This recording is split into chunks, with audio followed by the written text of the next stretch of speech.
Interrompemos nossa programação para a transmissão da propaganda eleitoral gratuita. Assista logo após Festival Rímola, depois Viva a Noite.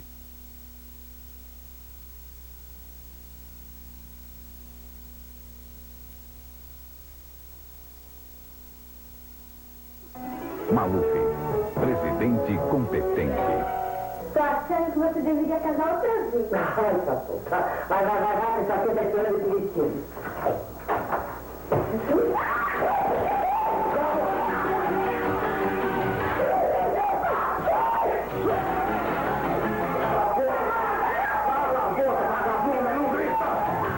Por favor, seu delegado, o senhor tem que correr mais rápido possível. Alguma coisa estranha aconteceu no casamento dele. O que é que você está falando, menino? A gente está alguma coisa hoje?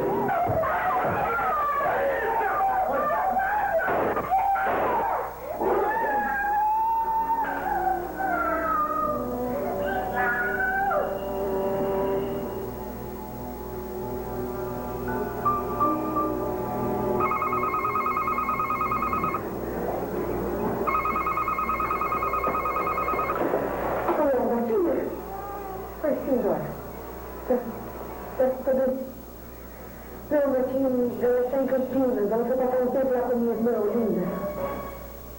Só está bem. Apesar de tudo, ela está bem. O tempo todo apaga. Tá, se precisar eu ligo. Obrigada.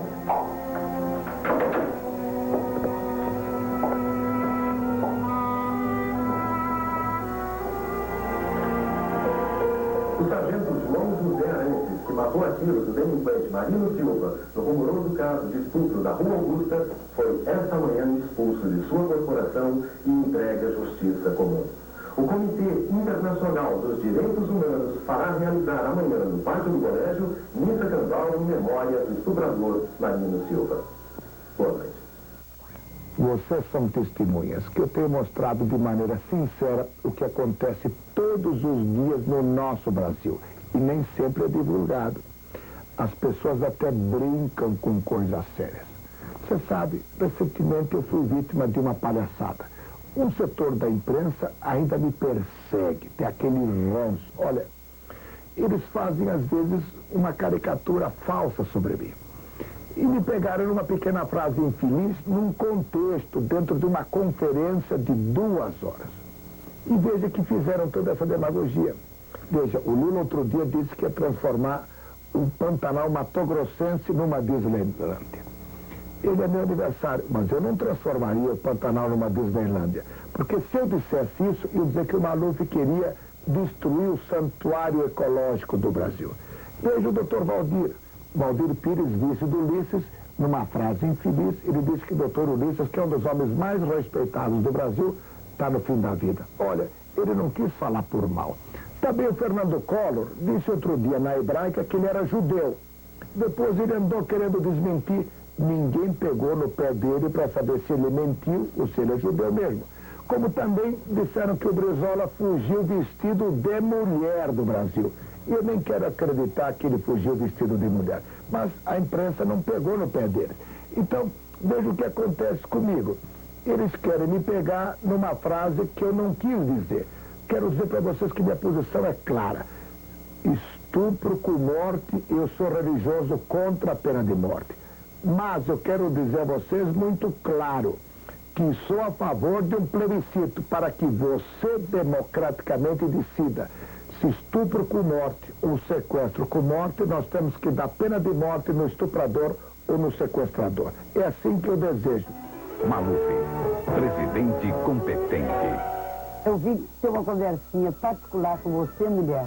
Isso porque eu estava no cabeleireiro e eu vi algumas senhoras falando sobre a eleição, que é só o que a gente pensa agora, e dizendo, eu acho o Paulo Maluf ótimo, competente, capaz, etc. Mas não vou votar porque ele não tem possibilidade. Gente, o que é isso? Não teria possibilidade se você continuasse pensando desse jeito. E pensando desse jeito, nós vamos correr o risco de eleger uma pessoa que todo mundo tem medo. Que de Deus me livre, nossa, vice-presidente do Brasil. Não vamos correr esse risco não, gente. Pelo seguinte, vamos votar, levar Paulo Maluf ao segundo turno e depois no segundo turno vai zerar tudo, e aí a gente vai escolher entre dois, certo? Aí vamos escolher Paulo Maluf do segundo turno, e do segundo turno, Paulo Maluf para a presidência. Vitória. Maluf, presidente competente. O PLP apresenta o seu candidato a presidente da República, Eudes de Oliveira Matar. O PLP nasceu da decisão firme de maçons, espíritas e religiosos praticantes para implantar uma reforma social em nossa terra. A democracia cristã vai lutar para que o Brasil não se transforme em um caos igual ao Rio de Janeiro, fruto de um governo incompetente e desonesto. Vamos combater a violência e o tráfico de drogas. A democracia cristã vai lutar para que o Brasil não se transforme em um caos igual ao Rio de Janeiro, fruto de um governo incompetente e desonesto. Vamos combater a violência e o tráfico de drogas.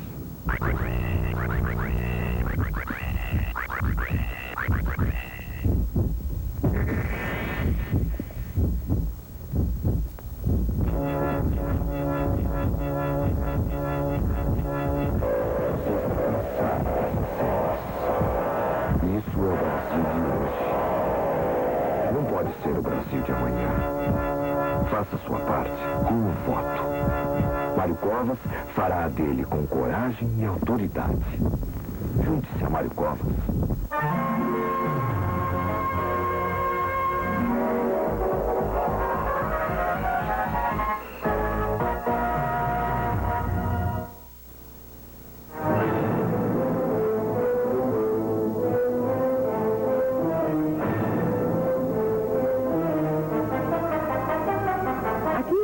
Maceió, a capital de Alagoas, tem um lugar onde 700 famílias têm medo, vergonha.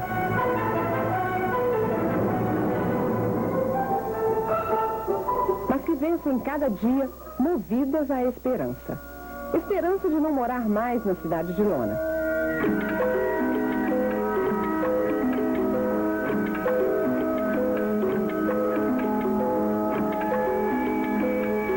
Que se escora na esperança e resiste a tudo. Essas famílias perderam o que tinham em 2 enchentes. Depois que a água levou tudo, vieram para cá, esperar.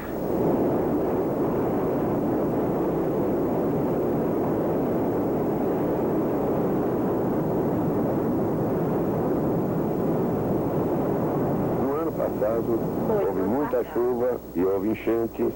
A enchente destruiu algumas casas, outras casas estavam em encosta, a encosta desabou e destruiu outras casas. Foi. E vocês vieram para cá, nessas casas de Lona. Nessas casas de Lona. Nesse ano se repetiu o fato e um outro grupo veio para cá também. Hoje tem mais ou menos 700 famílias aqui. Tem muita gente.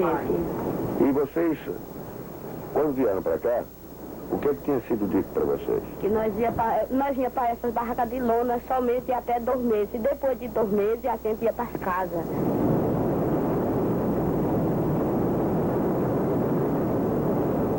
É um compromisso. A rigor, o que nós não podemos mais fazer com o povo é dizer que vamos fazer determinada coisa e depois não fazer. Eu acho que não é admissível este mecanismo mediante o qual se promete alguma coisa e depois se faz alguma coisa completamente diferente. Alagoas merece isto? Você quer isto para o Brasil?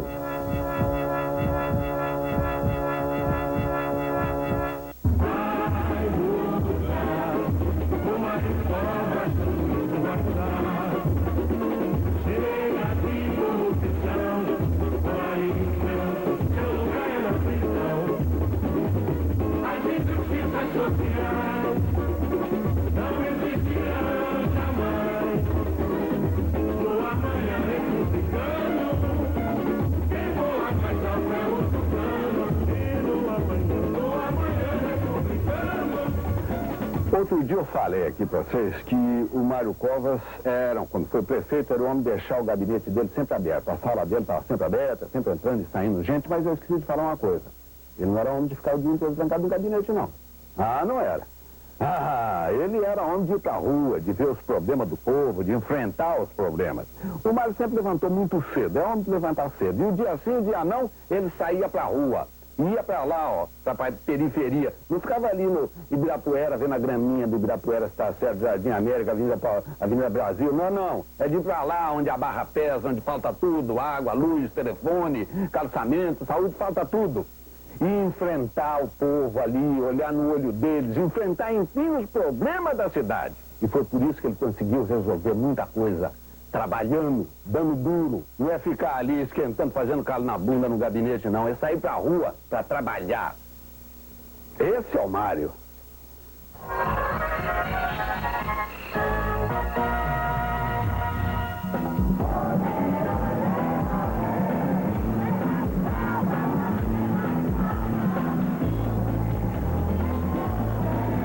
O Brasil está com Mário Covas. Porque este país só muda no instante que cada um de nós se sentir um agente dessa mudança e não um assistente dessa mudança. No instante que cada menino, cada jovem, cada adulto, cada idoso tiver consciência de que essa é uma nação de todos nós. Mário Covas em Londrina.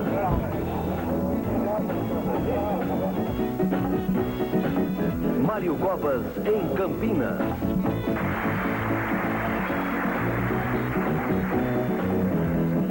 Mário Covas em Salvador. Mário Covas em Goiânia. Mário Covas em Marília.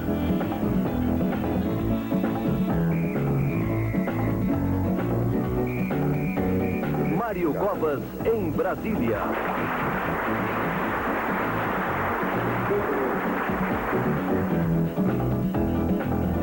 Mário Covas em Fortaleza. Mário Covas em São Paulo.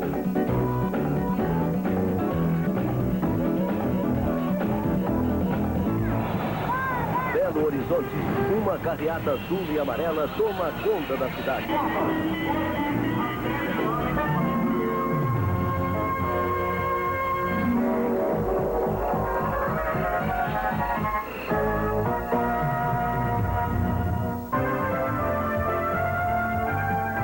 Ulisses 15, presidente. Este país precisa da força, da dignidade e da honestidade de um homem como o Dr. Ulisses Guimarães. Ulisses da força, quem vem com o povo, é o nosso guerreiro, na luta de novo. Ulisses, presidente. O Brasil aplica todos os anos bilhões e bilhões de cruzados novos na lata do lixo. É o desperdício no governo, na agricultura, na saúde, na educação, na energia elétrica. Como se joga dinheiro fora nesse país? Parece dinheiro fácil. Ganho na loteria ou caído do céu. É o desperdício. Trata-se de dinheiro seu contudo, dinheiro suado, roubado de sua comida, de seu salário. 2 toneladas de remédios e material cirúrgico. Isso tudo está no fogo porque ficou velho no depósito da Secretaria da Saúde de Brasília. Os remédios foram comprados por preço mais baixo, mas com prazo de validade curto. Resultado, a economia irresponsável virou prejuízo nacional. Só aqui queimaram 10 milhões de cruzados novos. E tem mais. Esse é o principal depósito da Central de Medicamentos em Brasília. É um retrato do abandono. Logo na entrada, lixo esparramado. Dentro dos galpões, as caixas de remédios estão abertas ou rasgadas. Medicamentos e material médico espalhados sem qualquer cuidado de higiene. Aqui tem remédio que nem vai para os hospitais e postos de saúde. O prazo de validade vence antes de começar a distribuição. 40% dos remédios comprados pela Central de Medicamentos não são usados porque ficam vencidos. Até mesmo as cidades mais próximas a Brasília ficam sem os remédios da Central de Medicamentos. É o caso de Santo Antônio do Descoberto, a 50 quilômetros da capital. O posto de saúde não pode atender a população da cidade por falta de remédios. E como é que os pacientes fazem? A conta, coitados, né? Não tem dinheiro, às vezes até pede pra gente, né? Dinheiro pra dar pra eles comprar o remédio, né? São pessoas muito pobres, né? Às vezes os remédios chegam ao posto de saúde, mas 15 dias antes de terminar o prazo de validade. Muitos não são usados e acabam sendo queimados. A maioria das pessoas que procuram o posto perde a viagem. O que a senhora veio fazer aqui no posto? Vim vacinar a menina. Tem vacina? Tem vacina, mas não tem as filhinhas. E como é que você fez? Eu fui comprar, tocante. E foi fácil pensar? Foi, com dinheiro não é fácil. Em São Paulo, no Ceasa, desperdiçava-se 80 toneladas por dia de verduras e carnes. 80 toneladas por dia. Vejam só, até que o governo PMDBista fez das sobras sucos de alto valor nutritivo, distribuídos aos necessitados. Esse absurdo acontece nos centros de abastecimento de todo o país. A produção agrícola custa caro ao país, custa investimento, custa principalmente muito trabalho e esforço dos brasileiros. Mas o absurdo acontece. Grande parte desse trabalho é desperdiçada depois da colheita. Milhões de toneladas de grãos são perdidos durante o transporte e armazenagem. Muito grão se perde por causa das viagens desnecessárias. A produção muda de armazém para armazém, de norte a sul do país, sem motivo aparente, a não ser o de favorecer os donos dos armazéns e das transportadoras. O ferro que vai ser transportado neste caminhão está se perdendo antes mesmo de sair do lugar. O tapa-buraco improvisado certamente vai cair pelo caminho. O mais grave acontece mesmo é na armazenagem dos grãos. Aqui em Goianésia, um dos maiores complexos de armazéns de Goiás, estão guardados soja, arroz e milho. Quase tudo do governo. Quase tudo virando comida de bicho. Toda essa safra armazenada aqui é de 87, 88. Tem 2 anos, portanto. E nesses sacos de milho já se pode ver a marca da deterioração. A sacaria está apodrecendo e todo esse milho aqui está estragando. Essas coisinhas brancas aqui no meio do milho são marcas do caruncho, um inseto que com o tempo penetra no grão e vai comendo ele todo por dentro. Nessas condições, daqui a mais 2, 3 anos, todo esse milho vira pó. A comida que falta na mesa dos brasileiros não pode ser desperdiçada por falta de planejamento e de competência administrativa. A produção precisa ser guardada em silos adequados. É preciso descentralizar, guardar o grão perto de onde é produzido. Ou então o agricultor vai continuar plantando para alimentar o caruncho. Na educação, segundo o Banco Mundial, 40% dos recursos são desperdiçados pela corrupção. Ou porque, para o mesmo serviço e os mesmos cargos, existem funcionários, prédios, telefones, luz e automóveis na União e desperdiçadamente repetidos nos estados e nos municípios. Essa imprevidência acontece em quase todos os serviços públicos. Vejam o que acontece no Rio de Janeiro. Prédios públicos como o do Banco do Brasil, do BNDES, da Petrobras e da Caixa Econômica Federal ficam com as luzes acesas durante toda a noite e madrugada. Não há ninguém trabalhando nessas salas. É muito desperdício de luz num país em que 27 milhões de pessoas não têm energia elétrica nem outras necessidades básicas atendidas. Como pode ser? Tanta gente com fome e tanto desperdício. Somos pobres e perdulários. Que loucura, meu Deus. Eleito presidente da República com o seu voto, vencerei a guerra contra o desperdício. Seu dinheiro vale saúde, educação, salário. Seu dinheiro não pode ser jogado na lata do lixo. Ulisses, presidente. A campanha de Ulisses e Valdir esquenta a região mais fria do Brasil. Este é o município de Lages, Santa Catarina, uma cidade agrícola que vive a tranquilidade típica do sulista. Na Câmara Municipal, as reuniões do PMDB atraem as principais lideranças da região. Em São Joaquim, o povo também participa das reuniões do partido. Sou firme do PMDB e gosto do homem porque ele é um homem honesto e trabalhador. Festa para Ulisses e Valdir em todo o Brasil. Uberlândia, Minas Gerais. Ulisses e Valdir em São Paulo.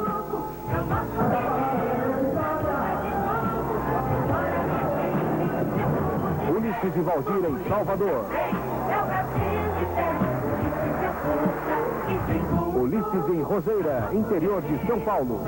Andando pelo Brasil 27 vezes, eu vi a geografia da fome, da miséria Eu vivia várias vezes muito longe da campanha presidencial. E esse Deus me abençoar que eu tenha poder nesse país, eu vou redimir essa gente. Vamos fazer o que eu tenho quase nessa pátria. E na viagem que terminou hoje pelo Norte e Nordeste, Ulisses no Piauí. Em Floriano, o povo fez um comício relâmpago reunindo milhares de pessoas. E em Oeiras, uma multidão de 30 mil pessoas foi à praça levar apoio a Ulisses. Ulisses, presidente. Deixar o governo da Bahia foi a decisão mais difícil da minha vida. A responsabilidade era enorme. Havia tanto ainda a fazer na minha terra. E eu havia sido eleito com a mais expressiva vitória. 1,5 milhão de votos de frente. Porque a Bahia queria derrotar a malvadeza, a corrupção mafiosa e a injustiça que a humilharam por tanto tempo. Foi uma decisão muito dura. E eu disse ao povo da minha terra que era preciso, para servi-lo, atender à convocação da luta nacional. Da luta contra a brutalidade e a violência, contra governos corruptos e incompetentes no país. Foram eles que, por mais de 20 anos, fizeram obras de fachada, esqueceram as necessidades da população e produziram essa sociedade injusta e angustiada dos dias de hoje. Basta. Isso não é possível continuar. Juntei-me a Ulisses no PMDB, na luta para mudar essa situação. O Brasil é um país rico, cheio de potencialidades. É preciso que todos possam participar dessa riqueza. Todos, sem exceção. Essa é a luta que foi a opção da minha vida e para a qual estamos convocados desde sempre. O Brasil vai vencer. Ulisses, presidente. Ulisses é a força, quem vem como fogo, é o nosso guerreiro, na luta de novo. Ulisses, presidente. Numa democracia só há uma arma possível. E é essa aqui, o voto. Todas as pessoas têm armas iguais, podem lutar por suas ideias em igualdade de condições. Um patrão não pode ter mais força que seu empregado. Nenhuma pessoa é mais do que seu vizinho. Todo mundo só tem um voto. E todos os votos valem a mesma coisa. Parece simples? Mas demorou muito para isso acontecer no Brasil. Até há pouco tempo, milhões de brasileiros não tinham direito ao voto porque não sabiam ler e escrever. Eleição no Brasil era como uma guerra, onde uma parte dos soldados não tinha arma. Há 4 anos, todos os brasileiros são iguais. Agora, os analfabetos não só trabalham, pagam impostos, ajudam a construir o Brasil, mas também podem votar. Pela primeira vez na história do Brasil, vão poder escolher o presidente da República. Sabe quem foi um dos primeiros defensores do voto do analfabeto no Brasil? Ele mesmo, Ulisses Guimarães. Em julho de 64, foi Ulisses a voz no Congresso que defendeu o voto para todos os brasileiros. Ulisses sabe e disse na época: analfabetismo e ignorância não são a mesma coisa. Todos os brasileiros sabem do que o Brasil precisa. De Ulisses Guimarães. Ulisses, 15, presidente. Quantos somos nós? Quantos querem de fato impedir a destruição do Brasil? Pensa bem, vota verde, vota na vida. Caveira, presidente do Brasil.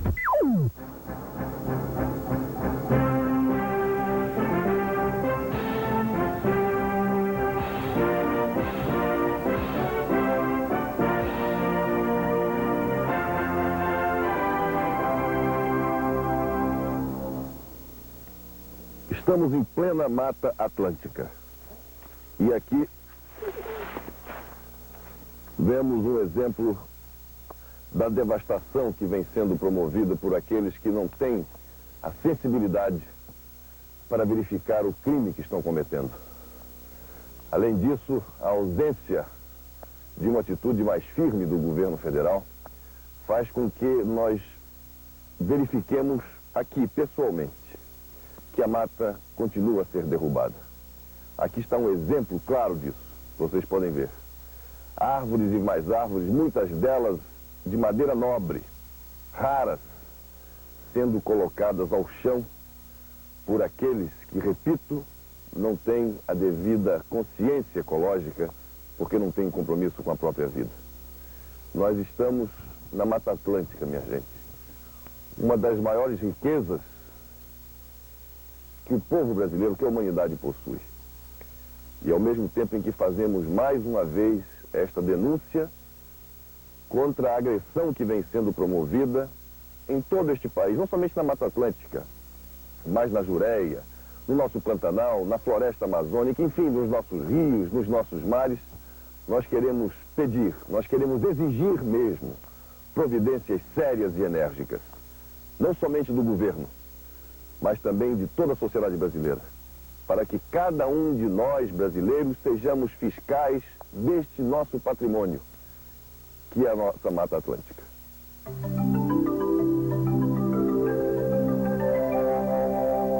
O brasileiro se preocupa cada vez mais com a ecologia, com o meio ambiente. E o mundo inteiro está olhando o Brasil no contexto da floresta amazônica. Qual é a sua proposta para o meio ambiente, para a ecologia? Eu acredito que esse seja um dos grandes problemas que não somente o Brasil, mas toda a humanidade enfrenta. Ter compromisso com o meio ambiente significa ter compromisso com a nossa própria vida. Ainda alguns meses atrás, eu fui à Amazônia e fiz questão de levar os meus 2 filhos, um com 13 e outro com 11 anos. Levei também a minha mulher. Mas eu quis fundamentalmente que os meus filhos, ao sentir de perto e ver o que é uma floresta e o que é a floresta amazônica, que eles assumissem diante de si próprios um compromisso com a preservação daquela nossa riqueza.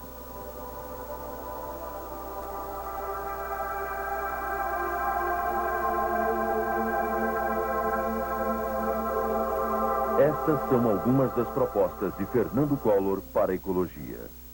Trabalhar junto à ONU pela criação do Imposto Internacional sobre a Poluição para financiar projetos de proteção e recuperação do meio ambiente. Modernizar o sistema público de controle ecológico através do uso de satélites e da criação de postos avançados de fiscalização. Apurar e punir com rigor os crimes cometidos contra a ecologia e o meio ambiente, conforme determina a nova Constituição. Criar o Programa Nacional de Conscientização Ecológica, incluindo a cadeira de Ecologia no ensino público e privado. Na Amazônia, estimular o desenvolvimento de indústrias não poluentes e o turismo ecológico. Nenhum investimento público será realizado se provocar prejuízos ao ambiente e à ecologia. Fernando Collor.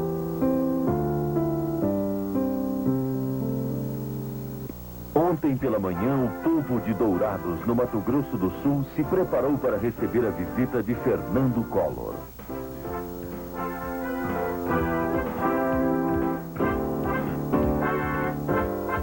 A festa começou no aeroporto e prosseguiu pelas ruas e avenidas desta que é uma das principais cidades do centro-oeste brasileiro.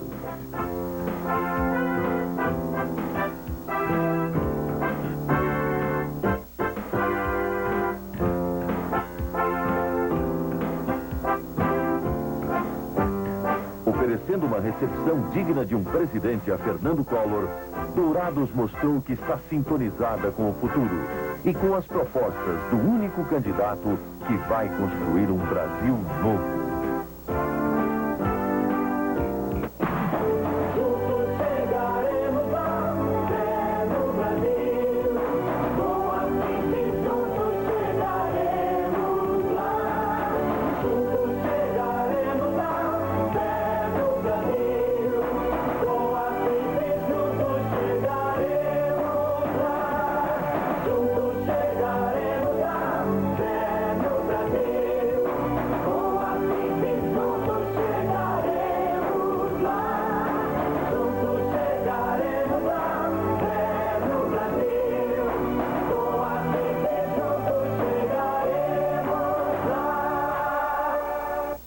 Nós estamos aqui lembrando de vocês. O nosso projeto de governo inclui uma plataforma específica para o deficiente inclusive com a criação do Conselho Nacional dos Deficientes, ligado diretamente à Presidência da República, para traçar normas e diretrizes, para que a educação se lembre do deficiente, para que a saúde se lembre, para que o transporte se lembre, enfim, todos aqueles que se esquecem, saibam que ele existe. Por isso, minha gente, no nosso programa de televisão, nós traduziremos para o deficiente auditivo os principais pontos do nosso programa. Isto fica como um alerta para aqueles que têm ouvidos, mas não ouvem, que têm olhos, mas não veem, que têm voz, mas se calam diante do clamor de um povo que pede justiça. Eu conto com vocês, porque juntos chegaremos lá. Você já percebeu quanta gente está indo lá para fora para pedir bênção para governantes estrangeiros, posar na fotografia e depois mandar as fotos para cá para mostrar que é um estadista? Gente, estadista brasileiro não é aquele que vai para o exterior beijar a mão de governante estrangeiro. Estadista brasileiro é aquele que vai para o interior beijar a mão do povo brasileiro. Chega de submissão. Se antes já estão indo para lá para pedir a bênção, imagine depois. Chegou a hora de valorizarmos as nossas coisas. Valorizar a nossa gente, valorizar todo este povo que tem fé no Brasil. Juntos chegaremos lá. Olha, gente, se a gente quer produzir, tem condições. Criar um animal, tem sol, tem terra, tem capim à vontade. Por que então falta comida para o povo? Será que não é o problema do abastecimento? Veja aí no combustível do automóvel, a turma organizou, saiu da lavoura e hoje está aí, distribuído em postos de abastecimento. Por que nós não criamos um sistema de postos de abastecimento tão eficiente quanto o do combustível do automóvel para o combustível do povo? Só que em vez, ou ao lado da bomba de álcool, por que não ter uma bomba de leite com a mesma eficiência no sistema de distribuição? Falta vontade política, porque pelos governos que passaram, automóvel era muito mais importante que povo. Este é o grande desafio nosso, o da Revolução Verde, que tem que andar junto com a Revolução Educacional e Tecnológica, que tem que andar junto com a Revolução Urbana, porque grande parte desse povo que está aqui, eles já estão morando na cidade. E nós temos que dar condição de vida digna na cidade, da cidade que vive no campo. Mas nós temos que valorizar essa mão de obra, nós temos que dar preço para esses produtos. Agora veja, o produto sai da lavoura a um preço barato, chega para o consumidor a um preço caro, e quem é que está levando no meio? É o atravessador, é o juro, é o imposto do governo, que ganha muito mais e recebe muito mais de quem trabalha, e ao invés de trazer benefício, acaba desviando o dinheiro para um monte de outra coisa. É desse esforço desse povo que é construída a usina nuclear, é do esforço desse povo que o dinheiro é desviado para produzir aço a preço barato para os bacanas ganharem dinheiro. Eu acho que chegou a hora de uma grande mudança. Juntos chegaremos lá. Atenção, pernambucanos. Neste domingo, dia 24, a FIT convida os moradores de Abreu Lima e Caruaru para os seus grandes comícios. Juntos chegaremos lá, no Brasil. Com a FIT juntos chegaremos lá. Estão enrolando. O homem mesmo é o pai do Vale Transporte. Outra não homem.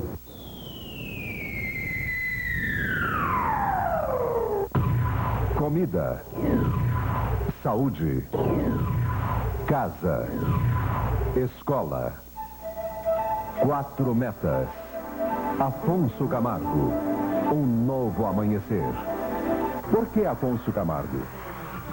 Porque Afonso Camargo quer acabar com a violência em nossas cidades e no campo. Vai aparelhar a polícia, construir presídios agrícolas e não vai permitir que nossos presídios continuem sendo verdadeiras escolas do crime. Todo homem tem direito à vida, à liberdade e à segurança pessoal. Segurança é condição daquele em quem se pode confiar. Com Afonso Camargo, seu voto vale segurança. Violência, uma rotina na vida do brasileiro. Os presídios estão superlotados. Mesmo assim, mais de 200 mil criminosos estão em liberdade. A situação mais crítica acontece nas capitais. São Paulo e Rio de Janeiro têm hoje o maior número de criminosos, presos e foragidos. A falta de policiais, de espaço nos presídios e a morosidade do sistema judiciário contribuem para que a população adote medidas extras para sua proteção. A cada dia, eu mais me convenço que as minhas 4 metas, acabar com a fome em primeiro lugar, e as 3 outras, saúde, casa e escola, são a única maneira de enfrentar e reduzir a violência. Rouba-se, assalta-se, sequestra-se e mata-se. Principalmente porque é na fome e na miséria que se formam os criminosos. Por outro lado, é a busca do dinheiro fácil que encoraja o ladrão, o assassino. É a certeza da impunidade que movimenta a máquina do crime. Ora, se todos os dias o rádio e a televisão divulgam crimes do colarinho branco, e os autores ficam impunes quando não fogem para a Europa, se o bandido sabe que a corrupção do aparelho policial é cada vez maior, e sabe também que ele tem nos policiais muitas vezes seus sócios, se ele sabe que vão procurar soltá-lo ou facilitar sua fuga o quanto antes, porque ele, o bandido, vai temer alguma coisa. Pois eu vou resolver esse problema. Primeiro, garantindo comida, saúde, casa e escola a todos os brasileiros. Segundo, melhorando o funcionamento dos presídios. Terceiro, moralizando a nossa polícia. E, por último, propondo ao Congresso Nacional a pena de prisão perpétua. Pois, infelizmente, há criminosos que agem como verdadeiros monstros. E monstro não pode conviver na sociedade. Monstro tem que morrer para a sociedade. Monstro tem que ficar na cadeia a vida inteira. Mas não pense que você vai ter que sustentá-lo com o seu dinheiro, não. Eu vou determinar a construção do número necessário de presídios agrícolas. Todos terão que trabalhar. Quem não plantar, não come. Isso eu garanto. Afonso fez. Afonso fará. É só voltar no homem. Vivi esperando e procurando alguém pra poder votar. Agora encontrei, com ele fechei, pro Afonso Camargo meu voto vou dar. O vale transporte, medida mais justa, ninguém pode negar. Comida, saúde, a casa e a escola, pro seu povo ele vai trabalhar. Agora é a hora da decisão, vamos puxar as mãos. Afonso Camargo é PPP, meu voto agora é pra valer. Afonso Camargo é PPP, meu voto agora é pra valer. É só voltar no homem. Olha de verdade. Afonso fez. Afonso fará.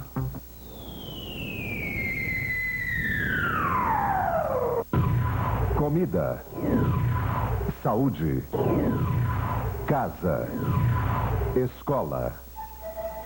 4 metas. Afonso Camargo, um novo amanhecer.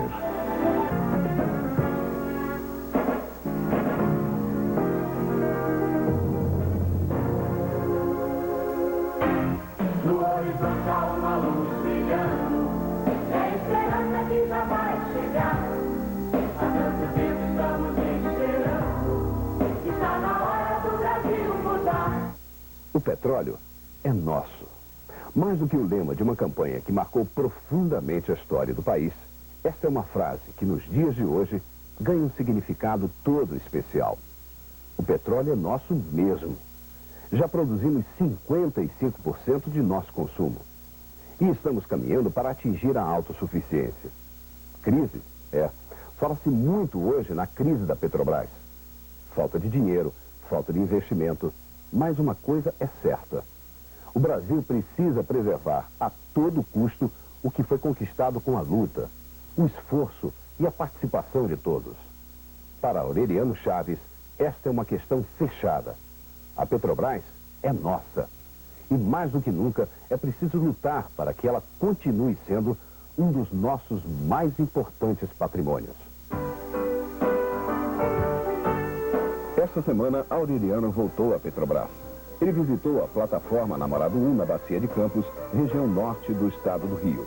Um lugar onde um homem como Aureliano tem tudo para se sentir em casa. Afinal, o período de maior crescimento da Petrobras coincide, não por acaso, com a própria trajetória política de Aureliano. De 79 a 85, na mesma época em que foi vice-presidente da República, ele presidiu o Conselho Nacional de Energia. E de 85 a 88, o apoio de Aureliano como ministro das Minas e Energia foi fundamental para o desenvolvimento da empresa. Vocês estão vendo aqui, nessa direção, o chamado Projeto Nordeste da Bacia de Campos, que foi previsto durante o meu período no Ministério das Minas e Energia. Ora, esse foi um projeto amplamente vitorioso. Nós prevíamos atingir uma produção de petróleo no Projeto Nordeste de cerca de 100 mil barris dia e já estamos produzindo 70 mil barris dia, o que é uma coisa bastante expressiva. Investiu-se nesse projeto 1 bilhão e 500 milhões de dólares. Ora, na medida em que a Petrobras não é perturbada nos seus planos de investimento, ela responde positivamente. E vai responder, se Deus quiser, positivamente, no futuro, se não for perturbada, oferecendo petróleo brasileiro por preço mais baixo, para que o consumidor brasileiro possa auferir os benefícios de uma empresa comandada por brasileiros com a inteligência brasileira. E esta, decididamente, não é mais uma das intermináveis promessas de campanha que você já deve ter se cansado de ouvir, principalmente nesses últimos dias. A vida política de Aureliano e sua carreira de administrador são o maior testemunho de que o eleitor, finalmente, está diante de um homem que não promete, faz. E quem afirma isso é gente que se acostumou a conviver com ele, com seu modo de trabalhar e de agir. Eu estou na empresa há 15 anos e realmente durante o período em que ele esteve frente ao Ministério, a Petrobras teve um avanço significativo. Então, como pessoa, como político, acredito que ele tenha muito a acrescentar a essa nação que precisa tanto em termos de uma melhoria a curto prazo. Tanto que sim, que a próxima eleição é meu candidato. Dessa vez eu vou votar com convicção que eu deverei votar e meu voto será aproveitado. Juntos, homens como estes ajudaram o Brasil a conseguir importantes resultados. Hoje, é da Petrobras um recorde mundial de exploração e produção de petróleo em águas profundas, 492 metros. E já estamos exportando essa tecnologia para muitos outros países. É esse exemplo de talento, dedicação, competência, essa capacidade de enfrentar e superar desafios que Aureliano quer preservar a todo custo. Ele diz que é preciso, e mais importante ainda, que é perfeitamente possível vencer qualquer ameaça de crise. Primeiramente, a crise da Petrobras não foi gerada pela Petrobras em si, mas pela excessiva intervenção do Poder Central na administração de uma empresa que tem a responsabilidade da Petrobras. A Petrobras é uma empresa que concorre no mercado internacional uma tecnologia que a cada dia que passa avança mais. É preciso uma administração moderna, atualizada, um corpo técnico de primeira grandeza. Infelizmente, a Petrobras tem esse corpo técnico para que a Petrobras possa cumprir a sua missão de bem servir ao país. Para cada brasileiro, num momento como este, em que só se fala nas coisas que deram errado no país, é muito bom saber que ainda existe esperança. Que uma empresa importante como a Petrobras pode voltar a desempenhar um papel fundamental nesta luta, que é de todos nós, por um futuro melhor. Aureliano diz qual é o caminho para que isso realmente comece a acontecer. Acho que é importante agora nós temos uma nova visão administrativa da Petrobras, a autonomia administrativa. Deixar a empresa viver com tranquilidade, administrar segundo objetivos pré-fixados pelo acionista maior, que é o governo, e não interferir na administração para que ela possa cumprir melhor essa administração. E com isso vamos no futuro vender petróleo mais barato para os brasileiros, que é o objetivo final. No final da visita, o apelo de Aureliano pela união de todos os brasileiros. Estou falando a todos os brasileiros, estou falando aos operários principalmente, estou falando aos jovens, que devem sentir orgulho de uma empresa como a Petrobras, onde está a inteligência brasileira. Cada um daqueles que me ouvem nesse instante, na realidade é proprietário da Petrobras. A Petrobras tem uma parcela, tem uma gotinha de sangue de cada brasileiro que me ouve nesse instante. Cada operário, cada trabalhador, cada jovem. É importante o jovem, porque sem o entusiasmo dos jovens, nós não teríamos transformado em realidade o sonho de termos uma empresa comandada por brasileiros, construindo a grandeza do Brasil.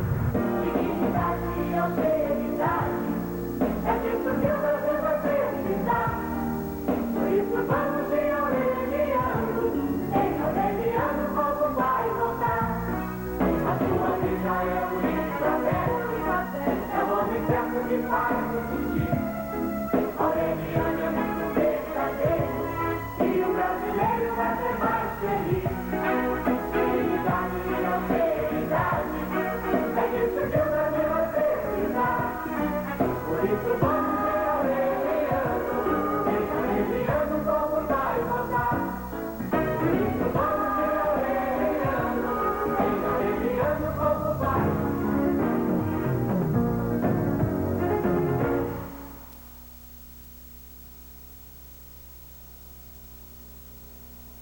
A desordem impera no país.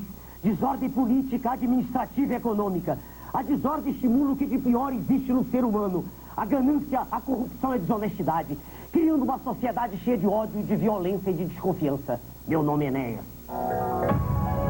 Uns companheiros que, sem dúvida nenhuma, resgatarão de volta à sociedade brasileira, à nação, a credibilidade naquilo que se mais quer. Homens que tenham, no mínimo, respeito da sociedade brasileira. E com o Dr. Camilo Calazans e o Dr. Ronaldo Caiado, nós temos a felicidade e, sem dúvida nenhuma, chegaremos à presidência da República para transformarmos esse país no país que todos sonhamos. Sou Camilo Calazans, bancário e economista. Estou com o Ronaldo Caiado, porque ele defende a democracia, a livre empresa, mas tem a coragem de denunciar a especulação financeira como a responsável maior pela corrupção que humilha todos nós, os brasileiros, e angustia tanto a dona de casa, o trabalhador e os pequenos produtores. Temos uma candidatura independente de grupos econômicos. Temos uma candidatura, minha gente, que contesta essa agiotagem, essa especulação que enriquece alguns poucos do país e distrai todos os setores produtivos dessa nação. Com o nosso povo e com a praça pública, mas não aquilo que é interesse dos grandes grupos econômicos e nem da mídia nacional, que quer agora eleger o seu boneco, o seu fantoche para governar esse país em 1990. Vamos mostrar, minha gente, que agiota e especulador, que atravessador, não terá espaço nesse governo nosso. Isso é refúgio. E refúgio nós não queremos para administrar esse país, minha gente. Chega de incompetente. Nada no mundo é tão irresistível como uma ideia, cujo momento tenha chegado. E chegou a hora da competência, da dignidade e da coragem. Leva, leva essa bandeira, leva, leva pro Planalto, pra essa gente brasileira novamente olhar pro alto, carregar essa bandeira, a bandeira dessa terra, Brasil! Eu sou o PG. Não sou político, sou um engenheiro e um administrador nato. Um semeador de ideias e planos. Brasil, vamos fazer 100 anos em 5? Nós temos capacidade para isso. Atenção, trabalhadores de todas as categorias. Ideias e propostas de Celso Brandt, candidato a presidente da República pelo PMN, o Partido da Mobilização Nacional. Há tempos, no interior da Paraíba, encontrei-me com um médico que havia sido prefeito de sua cidade e contou-me a sua história. Ele era filho de uma família muito humilde e teve dificuldade em custear o seu curso na Faculdade de Medicina do Recife. Formado, ele retornou à sua cidade, Molungu, e lá se dedicou ao atendimento da população. Em determinado momento, passou a ser uma espécie de guia espiritual de todos. E na decorrência dos serviços prestados à coletividade, um dia, todos os partidos o escolheram para ser prefeito da cidade. Eleito prefeito, tomando posse, ele viu à frente da sua casa, no dia posterior à sua posse, uma grande fila. Perguntou ao secretário da prefeitura o que era, ele falou, cada um tem o seu pedido. Em síntese, de 10 pessoas, 7 pediam a mesma coisa. Caixão para enterrar o filho que havia morrido. Ele então, voltando à prefeitura, procurou ver como atender. Convocou todos os elementos da cidade e pediu que lhe desse condições de dar caixão às crianças que haviam morrido. 20 anos depois disso, quando o encontrei em Molungu, ele me disse que ainda era considerado o melhor prefeito que a cidade havia tido. E o seu grande título de glória era ter enterrado todas as crianças que haviam morrido no seu período. Erro político fundamental. Falta de um projeto político. Porque o projeto político que ele fez era o projeto político da morte. E ele deveria ter defendido o projeto político da vida. Os caminhos que sobem são os mesmos que descem. E o projeto político é que faz com que esse caminho seja para cima ou para baixo. Anote nossos telefones. Rio de Janeiro, 021 262 1850. São Paulo, 011 231 0008. Belo Horizonte, 031 486 2518. Brasília, 061 243 1566.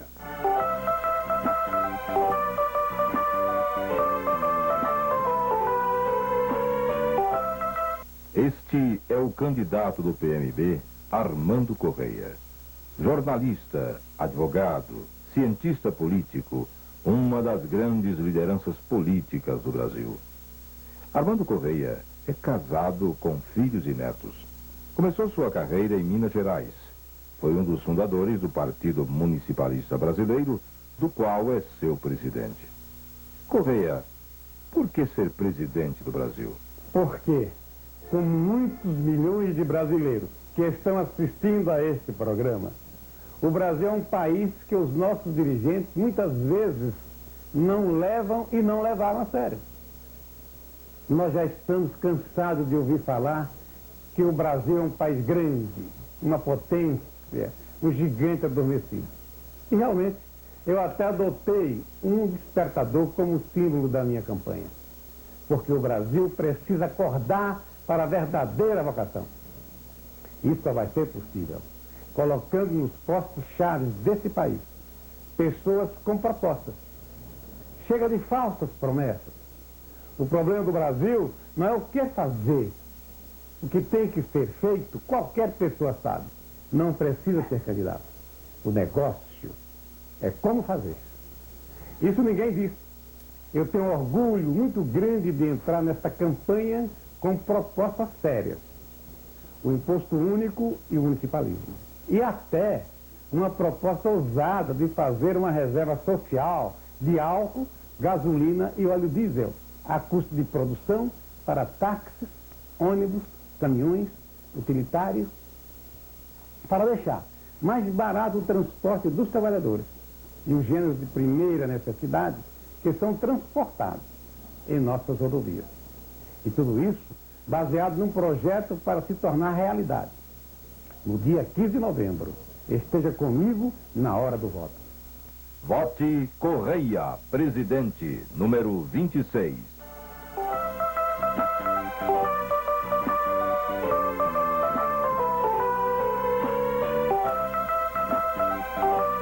Minha gente, meu povo, vamos formar uma cruzada cívica de salvação nacional.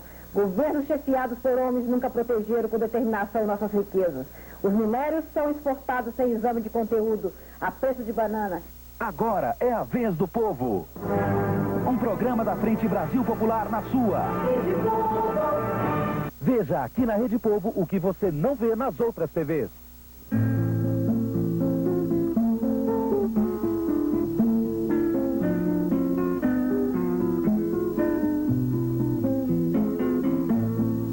Milhões de aposentados em todo o país. 13 milhões de pessoas que trabalharam duro a vida toda e a quem se roubou o direito de uma velhice tranquila e digna. 13 milhões de brasileiros obrigados a voltar ao trabalho com a idade avançada, sob pena de não poderem, ao menos, cuidar da própria saúde. E eu aposentei por causa disso aqui, olha. Uma operação que fizeram, trocar a veia. E como é que o senhor faz para comprar remédio? Comprar remédio aqui com o quê? O que não recebe não dá. O senhor já se aposentou? Já. E por que o senhor trabalha ainda? Ora, porque ganha um pouquinho, meu filho. Você ganha 183, vai dar para quem paga 200 de aluguel e despesa e tudo. Eles estão querendo tirar a vida dos aposentados. É o que eles estão querendo tirar. Apesar da idade e das dificuldades diárias, esses homens e mulheres não entregam os pontos. Em Osasco, na Grande São Paulo, como por todo o país, eles se reúnem regularmente na Associação dos Aposentados e discutem agora como pressionar o Congresso a votar as leis complementares previstas na nova Constituição. Os aposentados estão mobilizando, em primeiro lugar porque estão cansados de ser marginalizados da sociedade pelo governo.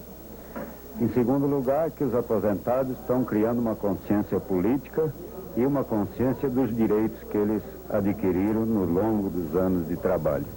O presidente da Federação dos Aposentados do Estado de São Paulo, Enos Amorina, lembra a participação de Lula na aprovação de várias medidas na Constituinte que ampliaram os direitos dos aposentados. O Lula foi um grande constituinte para a classe operária e principalmente para os aposentados e pensionistas no Brasil.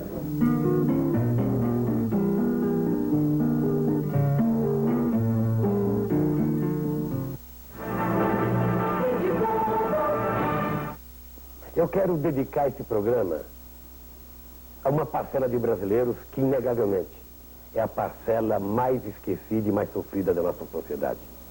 Eu queria dedicar esse programa aos companheiros e companheiras aposentados e às companheiras pensionistas. Nós aprovamos na Constituição que nenhum brasileiro pode ganhar menos que o salário mínimo. Nós aprovamos na Constituição que o trabalhador aposentado deveria passar a ganhar o mesmo salário que ele ganhava quando estava trabalhando.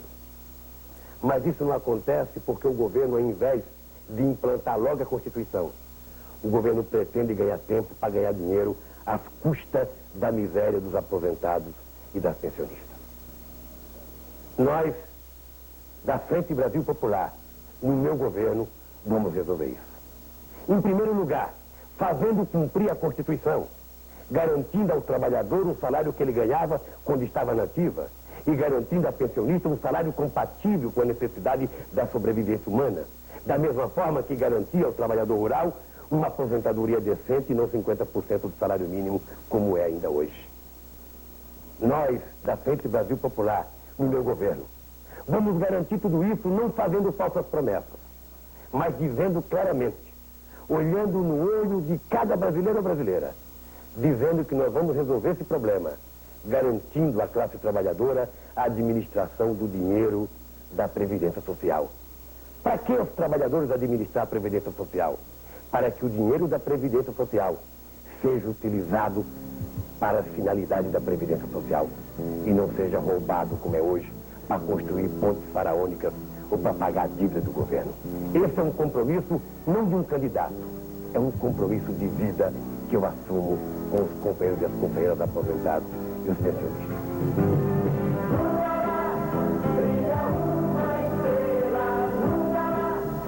apoio o Lula porque eu olho nos olhos do Lula e eu vejo no Lula não só a sinceridade no que ele está falando, como eu vejo coerência entre o que ele diz e o que ele é, o que ele faz.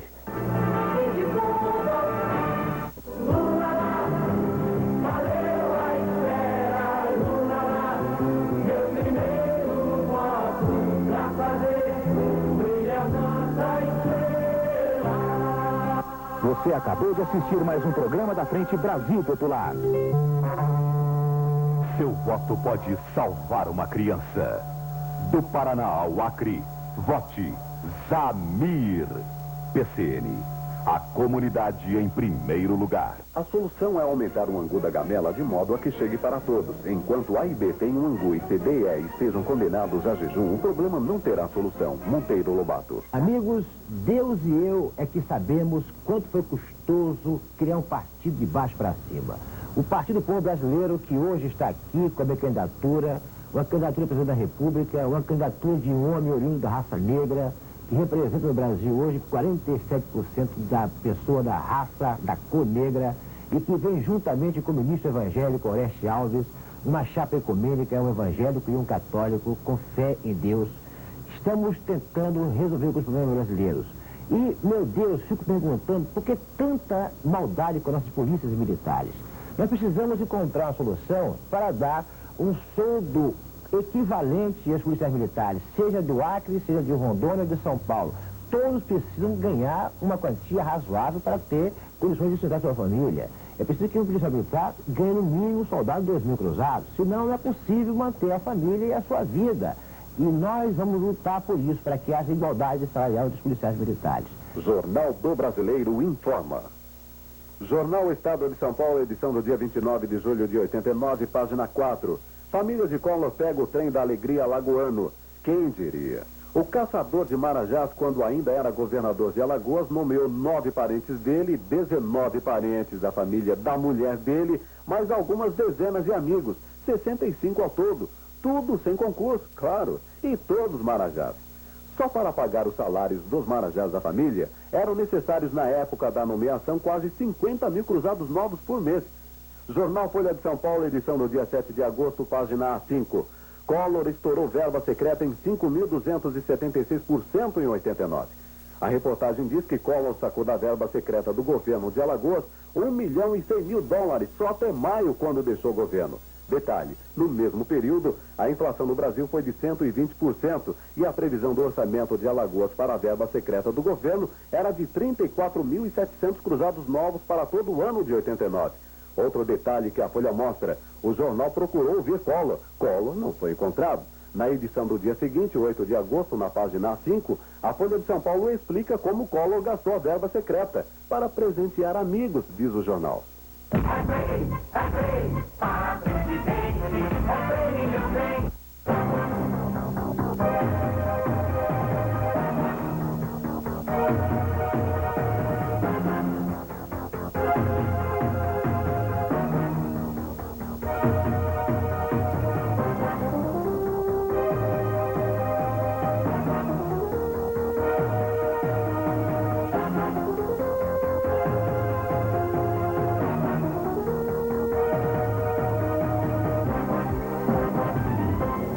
O transporte coletivo no Brasil custa caro, demora muito, cansa o passageiro e polui a cidade.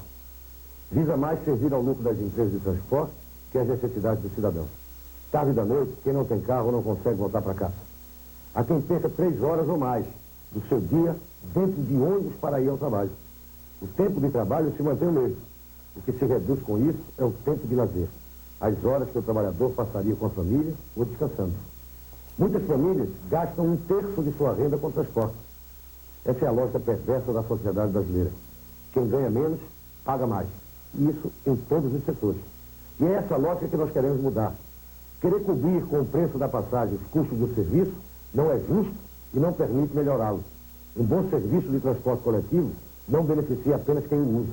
Beneficia quem anda de carro, pois terá as ruas desobstruídas, beneficia o dono do imóvel cuja propriedade pode ser valorizada, e beneficia principalmente o empresário em geral, pois evitando o desgaste do trabalhador, melhora a produtividade do trabalho.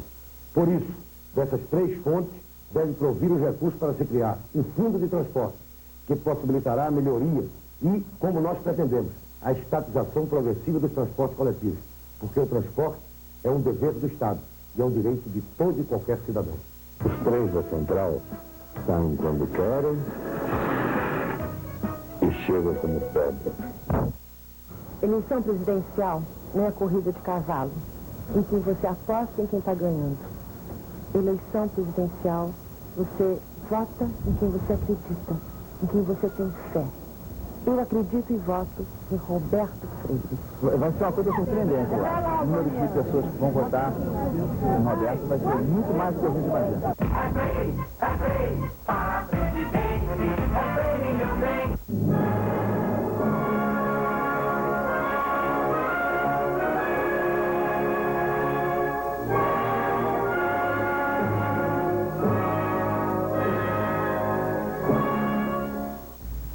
Povo brasileiro, eu tenho afirmado, reiterado, que um governo responsável que corresponda ao que dele espera o povo brasileiro terá que atuar até mesmo antes de assumir para dar uma espécie de chega para lá a este quadro de desgoverno, de descontrole. O que se poderá fazer neste país com esta inflação? Isto é uma vergonha para um país como o nosso. Se a massa quer gritar, a gente quer. Dança, o dia dá. Dança, a hora dá. Dança, o gesto dá. Dança. E a minha memória me exige que eu não me esqueça do tempo de luta de quem viveu o exílio, de quem lutou como governador do Rio Grande do Sul e realizou uma pequena reforma agrária, o que prova que a reforma agrária é possível no Brasil, de quem pode educar as nossas crianças e levar adiante um programa que devolva a soberania ao Brasil. É Leonel de Moura Brizola.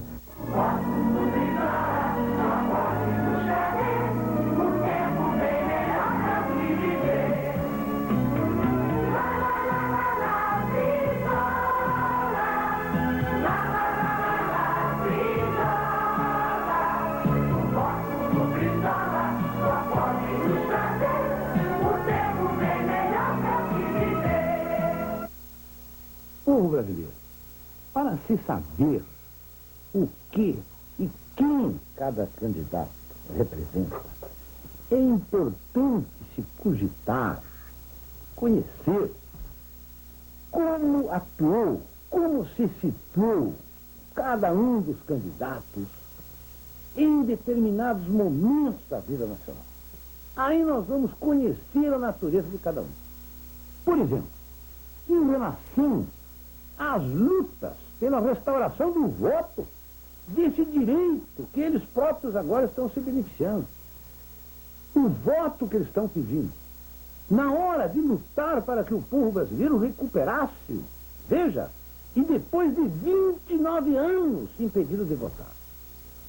Então, em relação a essas lutas que se processaram aqui, concretamente, há pouco tempo, onde estavam todos esses candidatos? Isso é importante o povo brasileiro saber. Onde estava, por exemplo, o senhor Maluf? Onde estava Collor? Onde estava o senhor Assis? Na hora da luta pela restauração do voto direto, livre, esse que vai abrir uma perspectiva para o nosso país. Uma outra prova, por exemplo, é a questão do plano cruzado. Que posição, que atitudes assumiram os diversos candidatos frente ao plano cruzado? Se beneficiaram com ele? Entraram naquela onda? Ficaram quietos? Em cima do muro? Isto o povo brasileiro precisa saber. Por quê? Quem hoje tem dúvida de que o plano cruzado foi uma impostura?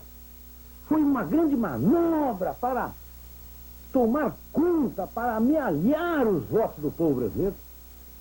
Foi um engodo, foi uma enganação.